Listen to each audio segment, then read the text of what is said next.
Chapter 23, Notte. I figured I would start with the living room since it was straight ahead, and it was pretty well lit. After the first step, I could hear a voice singing a tune that sounded rather familiar. When that moon hits your eye like a big pizza pie, they sang to themselves aloud. That's amore, I thought to myself, as I inched my way into the housing unit. I put one foot in front of the other and took the next step into the apartment, when another foreign smell managed to make its way through my mask and up my nose. It was slightly similar to the grotesque apartment, with a hint of dead fish. It was quite familiar, but I couldn't quite put my finger on it. I just know that I had certainly smelled this aroma before. Then, I heard what sounded like the sizzling of a flying pan. That was before the shuffling of kitchen utensils, and what I could only describe as the sound of chopping lettuce. The noises seemed to be coming from the kitchen, which was right around the corner from the entrance of the apartment, where I was standing. I took another step and I could feel something made of plastic just beneath the soles of my feet. Why is the carpet covered in plastic? I wondered, as I looked around the corner of the living room and gazed into the kitchen. That's when I was able to see a tall chubby male standing over the stove. He was wielding what looked like a butcher knife in one hand and a remote control in the other. I couldn't see who they were because they were covered from head to toe. It sounded like he was chopping something and using the remote to control the volume on the stereo.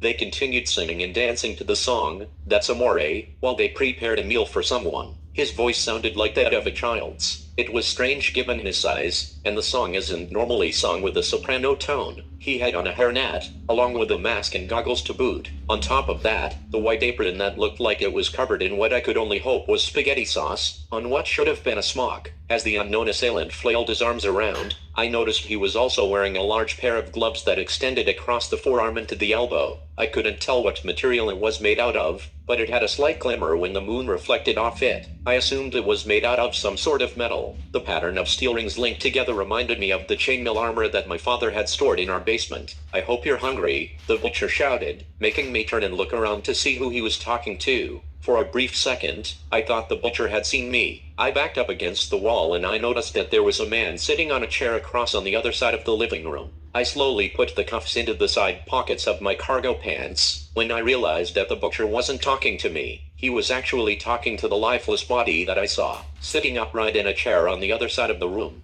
And I too found myself motionless. The John Doe looked to be stripped naked and didn't show any signs of life. This could only mean he was dead or heavily sedated. I couldn't be entirely sure of the victim's condition without examining them completely, and the only thing that stood between me and finding out who was in the chair was this meat merchant. Time was still of the essence and I had to do whatever I could to save the helpless victim. The butcher was much bigger than me in size, but luckily, I remembered everything my father taught me. When you're no match in power, there's no point attacking head-on. That's when I quickly spun around the corner and grabbed the butcher from behind. I wrapped my dominant arm around his neck and quickly put my other hand behind his head. I pushed the head forward while maintaining control of his entire body and applied pressure to the sides of the neck. The butcher kept swinging his arms around hoping to catch me with his blade, when his legs went limp.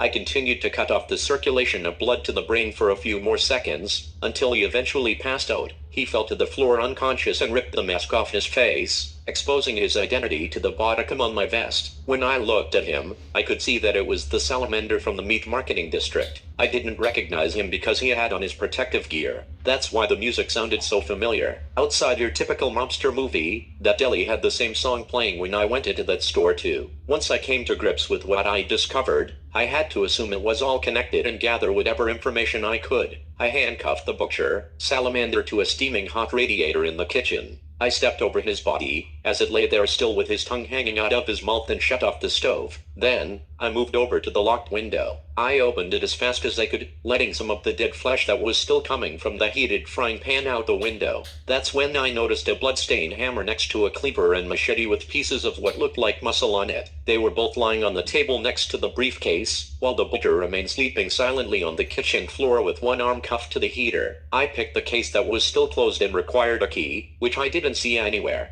I wasn't sure where I should start looking because the place was so gruesome. Something told me I might have to beat the information out of the butcher in order to get it. I didn't have any idea what was inside the briefcase, but I was sure it would shine a light on a lot of the darkness that's been consuming my mind. I could only guess that it was money, which would qualify as the payment for all the horror that had taken place. There wasn't much else I could do but gather whatever evidence I could while I was still inside the apartment. I tried to relax my mind, before I eased my way into the ghastly living room of death in order to examine the John Doe. "Charles," I yelled curiously, assuming it was him given the address. I got nothing in return, so I called out for him again as I stepped further into the room. "Charles," I whispered, carefully. Again, there was no response. I could see that the layout of the place was similar to the one I came from. I took a few more steps into the room, only to feel more plastic on the floor. When I shined a light on the carpet, I could see what looked like garbage bags. They were similar to the ones that I saw inside the grotesque apartment next door. The trash was likely linked to the same bags that I saw in the school bus when I was making my way into the building. It was strange and I didn't know what to make of it. Not to mention, the toxic aromas contaminating the slaughterhouse of an apartment made it hard to concentrate. It wasn't until I got closer to the body that I noticed one of the arms tied to the chair. Their head was arched back, eyes wide open, looking alive at the ceiling. They had been beaten and tortured. It seemed as though someone had been removing the victim's teeth, and I couldn't tell if it was Nightmare or not. If it weren't for them being stripped bare and tied to the chair, I wouldn't have known he was a male either. A few of the fingernails were removed. There were gashes in the thighs and his kneecaps had been ripped out too.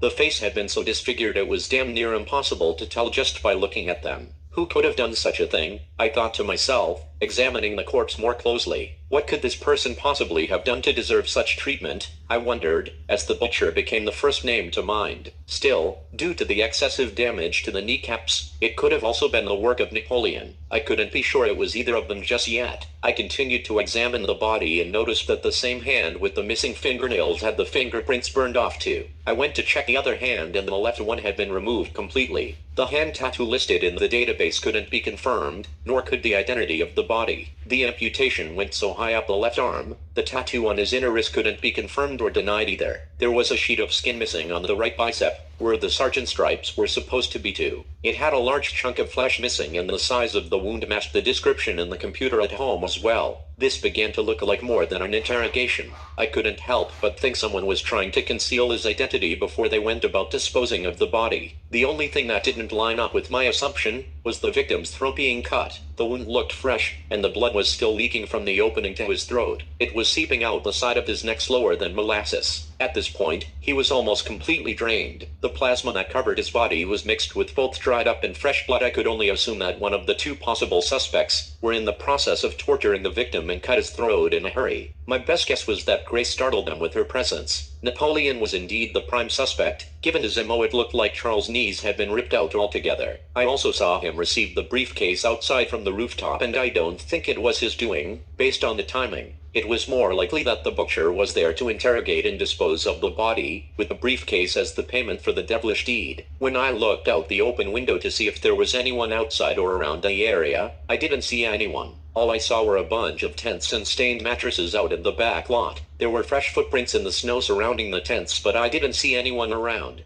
I had to be on high alert because anyone could have been hiding or sleeping inside any one of them. That's when I turned towards the lifeless victim, who I assumed was Nightmare, and realized that they weren't finished here. As I came to that conclusion, I realized I wasn't either. I needed the key to the briefcase, I needed to know who was in the chair, and I was going to have to use a lesson from my dad to get it. I had to open a can of whoop ass, and I knew it would be laying on the tiles in the kitchen where I left it. I quickly walked into the galley and over to the butcher, before smacking him across the face. I slapped him with both sides of my hand, back and forth, several times. He still hadn't regained consciousness, and it got to the point that I worried he might be dead. I wasn't sure how much time I had, so I shut the front door and went over to untie the butcher from the heater. I grabbed Salamander by his tree trunk-sized ankles and slowly moved him into the living room, where his alleged victim was as well. I reversed his position and turned him over onto his backside. I then lifted his legs into the air, hoping the blood flow would rush to his brain. That way, he would regain consciousness without having to render CPR. As luck would have it, he finally came back. The butcher laid his bloodshot eyes on me before he spoke. "You're supposed to be dead," he said under his breath, barely able to speak. This meant that he didn't know my identity. I chose to keep it that way by remaining silent. I stood there motionless, staring him down in the eyes, awaiting his next words. "He said you were dead." I knew he couldn't do it, Salamander mumbled, before blinking like he was about to fall back asleep.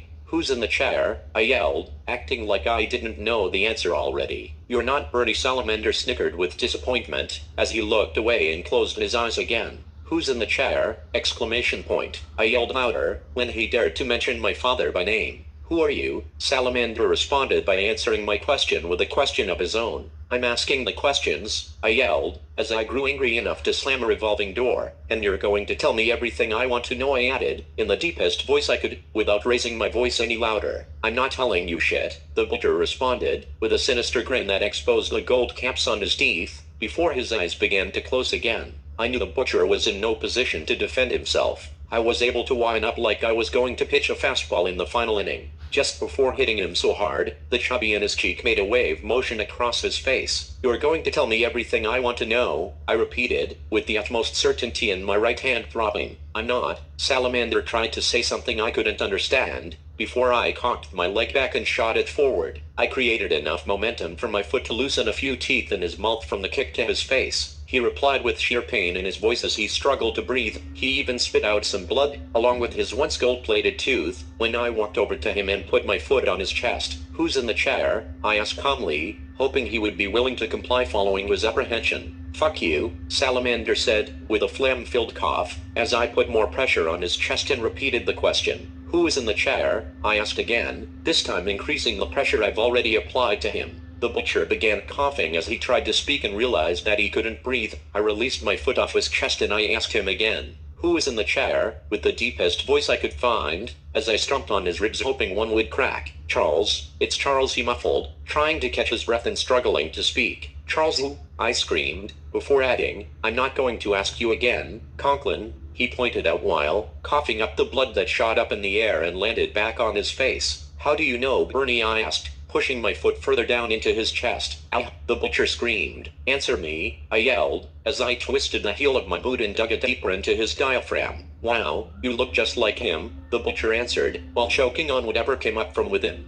Answer me, I asked, deepening my voice, only growing angrier as he avoided answering the fucking question. You must be the other one, the butcher stated, as I took my foot off his chest, holding it above. Other what? I asked, distracted by the sole of my boot still hovering above him. Son, he answered before I dropped my foot on his chest again, causing him to gasp for air. Whose son? I demanded. Bernie's son, the salamander pointed out, while coughing up more bodily fluids as he did. Who's Bernie's son? I asked, while I came to grips with the fact I had been right where I wanted him. Your brother, he responded, as he grew weaker and his eyes began to close. Whose brother? I asked, before I reached down and grabbed him by the collar again. Tell me, I yelled as I clamped my jaw and shook Salamander by the collar. Where's the key to the briefcase? I yelled, in an even louder voice while the butcher coughed and tried to catch his breath. Answer me, I yelled, as I cocked back my right arm and lunged it forward into the butcher's right eye, breaking its socket and forcing a blood vessel to burst instantly upon impact. Salamander slowly passed out and remained on the floor. All the shouting that had already taken place seemed to alert other residents on the tier. It wasn't long before I heard a voice outside the apartment. They were getting louder and louder. This only meant one thing. They were getting closer and I had to get out of here as fast as I could.